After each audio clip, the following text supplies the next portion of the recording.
Assalamualaikum. Hello guys, pada susah ya kerjain soal-soal mata kuliah akuntansi keuangan lanjutan, khususnya untuk menyusun laporan keuangan konsolidasi. Yuk kita bahas salah satu soal yang ada di buku akuntansi keuangan jilid 1 yang disusun oleh Richard E. Becker dan kawan-kawan. Sebelum itu, kenalan dulu yuk. Kami mahasiswa Universitas IPA semester 5 baru saja menyelesaikan perkuliahan mata kuliah akuntansi lanjutan 1 yang diasuh oleh dosen kami Ibu Titin Fekirawati. Saya Rizky dan teman saya Indah. Kali ini akan membahas soal L417 yang ada pada bab 4. Yuk kita intip soalnya.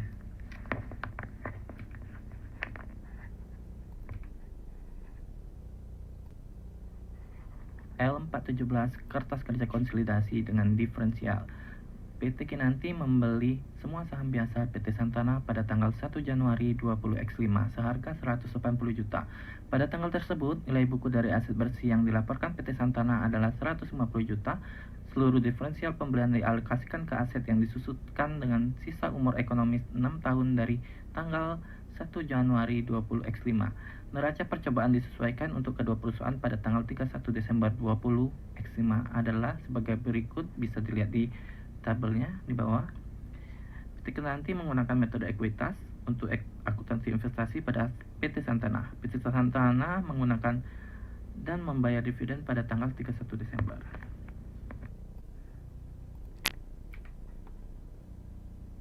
Dari soal tersebut diminta: 1. Buatlah ayat jurnal eliminasi yang diperlukan per 31 Desember 20X5 dalam penyusunan laporan keuangan konsolidasi. Kedua, buatlah kertas kerja konsolidasi 3 bagian per 31 Desember 20X5. Baiklah, kita akan membahas bagian jurnal eliminasi. Dari soal tadi kita mengetahui aset bersih yang dilaporkan PT Santana adalah 150 juta, yang mana berupa saham biasa 100 juta dan saldo laba 50 juta. Sedangkan PT Kinanti membeli semua saham seharga 180 juta. Jadi di sini ada selisih sebesar 30 juta yang akan kita masukkan sebagai bagian diferensial. Kemudian kita akan alokasikan diferensial ini kepada aset yang disusutkan senilai 30 juta sehingga nilai diferensial ini menjadi 0. Kemudian eliminasi untuk pendapatan anak tersebut belum bisa dijelaskan kalau belum membuat laporan kertas kerja 3 bagian. Kita lihat penjualan PT Santana 120 juta. Kemudian ada beban penyusutan, beban lain-lain, sehingga laba bersihnya adalah 30 juta. Ingat, 30 juta ini akan diberikan kepada induk perusahaan semua. Nah, tapi mengapa berbeda di sini 30 juta, sementara di laporan PT Kinanti hanya 25 juta? Kenapa berbeda? Karena laba ini belum dikurangi dengan tambahan dari beban penyusutan dari nilai aset yang disusutkan. Yang bertambah itu 30 juta yang disusutkan selama 6 tahun, sehingga setahunnya beban depresiasinya adalah 5 juta per tahun.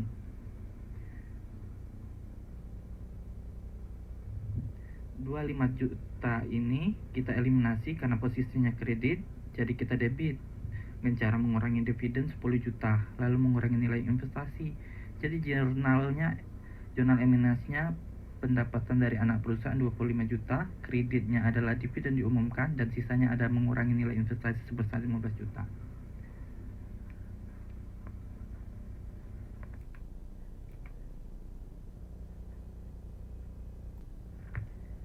Baiklah, kita akan membahas kertas kerja konsolidasi. Di sini ada 3 bagian.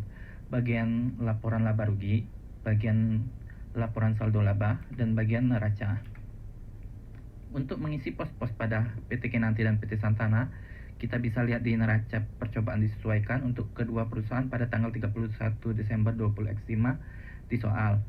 Di bagian laba rugi di sini, untuk mendapatkan total kredit, tinggal kita jumlahkan saja penjualan ditambah pendapatan dari anak perusahaan.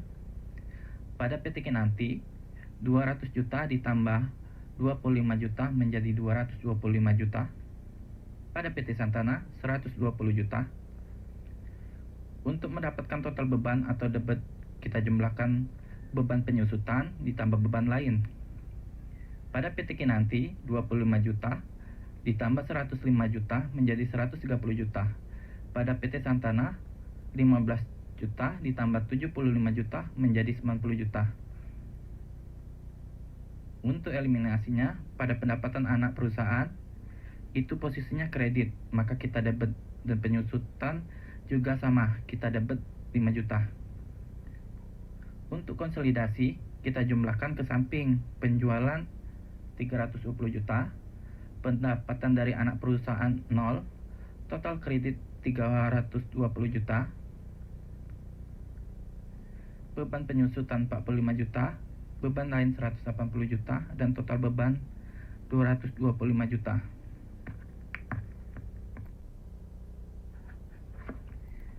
Oke, kita masuk ke bagian laporan saldo laba.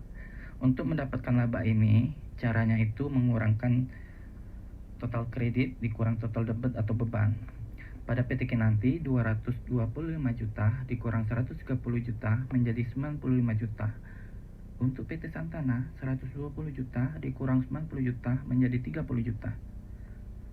Saldo laba ini didapat di soal. Pada PT Kinanti 220 juta, pada PT Santana 50 juta. Laba tahun berjalan ini kita turunkan saja ke laba yang ini. Untuk dividen di soal, PT Kinanti 40 juta dan PT Santana 10 juta. Untuk mendapatkan saldo laba yang ini caranya, saldo ini dikurang dividen. Nah, untuk PT Kinanti 325 juta dikurang 40 juta menjadi 285 juta. Pada PT Santana 80 juta dikurang 10 juta menjadi 70 juta. Untuk eliminasinya, laba 30 juta didapatkan dari penjumlahan di atas. Untuk yang 50 juta ini, untuk mengeliminasi saldo laba PT Santana 50 juta, karena di posisi kredit maka di debit. Nah, untuk dividen PT Santana di posisi debit, maka kita kreditkan 10 juta karena dividen PT Santana harus untuk PT induk. Untuk saldo laba di bawah ini tinggal kita jumlahkan saja. Di debit 50 juta ditambah 30 juta menjadi 80 juta, di kredit tinggal turunkan saja 10 juta. Untuk konsolidasinya, untuk laba kita jumlahkan ke samping. Laba yang ini 95 juta, saldo laba yang ini 230 juta, laba tahun berjalan 95 juta, saldo yang ini 405 juta, dividen 40 juta, saldo laba yang ini 285 juta. Oke. Baiklah, di sini Indah akan melanjutkan penjelasan dari Kak Rizky. Di slide ke-7 ini bagian neraca. Di sini di ujung PPT ini, slide ke-7 ini ada kutipan dari penjelasan Kak Rizky di atas. Berarti di sini kita tinggal memasukkan ke jurnal eliminasi dan menjumlahkan akun konsolidasinya ya. Oke, di sini kita lihat aset yang disusutkan. Di jurnal eliminasi kita lihat aset yang disusutkan itu 30 juta di bagian debit, dan kita lihat lagi ke bawah aset yang disusutkan di bagian kredit 5 juta. Kita masukkan ya, aset yang disusutkan di bagian kredit 5 juta. Oke, next, investasi pada saham anak. Di sini pertama ada di sebelah kredit sejumlah 180 juta. Kita masukkan investasi pada saham PT Santana pada saham anak itu 180 juta, dan di jurnal eliminasi ini ada dua ya. Jadi kita masukkan juga. Ini totalnya yang di bawah ini 15 juta. Kita taruh di sebelah kredit 15 juta di bawah 180 juta ini. Oke, next, diferensial yang sudah kita ketahui, yang sudah selesai dikerjakan Kak Rizky. Di sini 30 juta. Kita taruh di sebelah debit 30 juta, di sebelah kredit 30 juta. Oke, next, ke jurnal eliminasi selanjutnya itu saham biasa. Saham biasa sudah kita lihat di sini bahwa saham biasa ini 100 juta ya. Next, saldo laba. Saldo laba di PPT ini di sebelah debit ini 80 juta dan sebelah kredit ini 10 juta. Kita totalin ya, kita jumlahin 30 ditambah 30 ditambah 100 ditambah 80, totalnya 240 juta. Dan sebelah kredit 5 juta ditambah 180 ditambah 15 ditambah 30 dan ditambah 10 menjadi 240 juga. Next, ke akun konsolidasi ya, ke jurnal konsolidasinya. Di sini PT Kinanti di bagian akun kas. PT Kinanti memiliki 15 juta dan PT Santana 5 juta. Karena di jurnal eliminasi tidak ada, maka langsung kita jumlahkan ke konsolidasinya menjadi 20 juta totalnya. Next, di utang usaha PT Kinanti 30 juta, PT Santana 40 juta. Sama dengan di atas, tidak ada di jurnal eliminasi, langsung kita jumlahkan ke konsolidasi 70 juta. Next, akun persediaan. PT Kinanti ini 70 juta, PT Santana 60 juta. Sama dengan yang di atas juga, tidak ada di jurnal eliminasi, maka langsung kita jumlahkan menjadi 130 juta. Oke, next, aset yang disusutkan. Untuk PT Kinanti di sini 325 juta, PT Santana 225 juta, dan di jurnal eliminasi sebelah debit ini 30 juta dan sebelah kredit 5 juta. Setelah kita jumlahkan menjadi totalnya di konsolidasi ini menjadi 575 juta. Selesai. Investasi pada saham PT Santana. Di sini PT Kinanti 195 juta, PT Santana kosong, jurnal eliminasi 180, dan di sini kan kita ada investasi itu 2 tuh jurnalnya 15 juta. Ini debit ketemu kredit jadi totalnya kosong ya, sudah dieliminasi. Oke, next, diferensial debit dan kredit 30 jadi kosong. Jadi kita jumlahin total debit PT Kinanti 635, PT Santana 330, dan di jurnal konsolidasi ini kita totalin menjadi 795 juta. Oke, next, akun utang usaha. Akun utang usaha di bagian PT Kinanti ini 50 juta, di PT Santana 40 juta. Karena di jurnal eliminasinya tidak ada, langsung kita jumlahkan ke jurnal konsolidasi menjadi 90 juta. Wesel bayar. Oke, di sini di PT Kinanti ini 100 juta dan PT Santana 120. Sama dengan di atas, karena di jurnal eliminasi tidak ada, berarti langsung kita jumlahkan ke jurnal konsolidasinya menjadi 220. Next, saham biasa. Saham biasa PT Kinanti 200 juta, PT Santana 100 juta.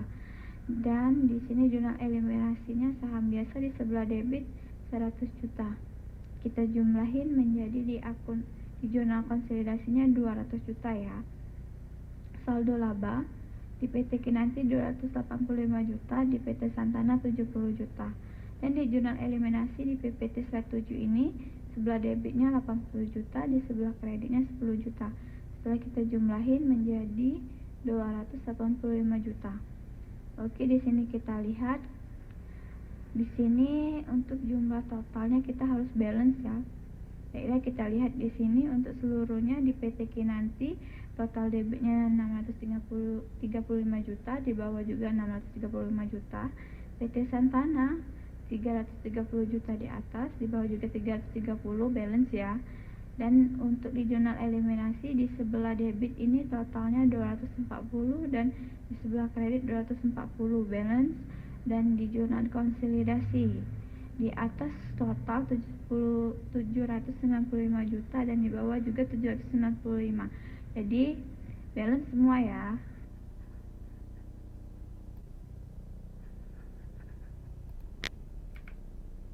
Oke, next di slide ke-8. Baiklah, yang sudah bisa kita lihat di sini di PPT ini sudah ada panahnya, bahwa dari panah ini kita bisa lihat jumlah yang diarahkan panah ini harus sama. pertama itu laba. Laba di sini di panah pertama itu 95 juta, di panah kedua juga harus 95 juta. Next, saldo laba. Di sini saldo laba panah menunjukkan pertama nilai 285 juta dan di panah selanjutnya menunjukkan jumlah senilai 250 juta. Next, ke selanjutnya juga saldo laba ini menurut panah yang di PPT ini sudah kita bisa lihat penjelasannya seperti ini, bahwa semua penjumlahan ini harus balance. Oke, selesai. Baiklah, itulah penjelasan dari saya. Terima kasih. Baiklah, sampai di sini penjelasan kami. Saya Indah Suciani dan teman saya Rizky Saputra. Jika ada kekurangan kata atau kesalahan kata yang kami ucapkan, kami memohon maaf. Saya akhiri. Wabillahi taufiq walhidayah. Wassalamualaikum warahmatullahi wabarakatuh.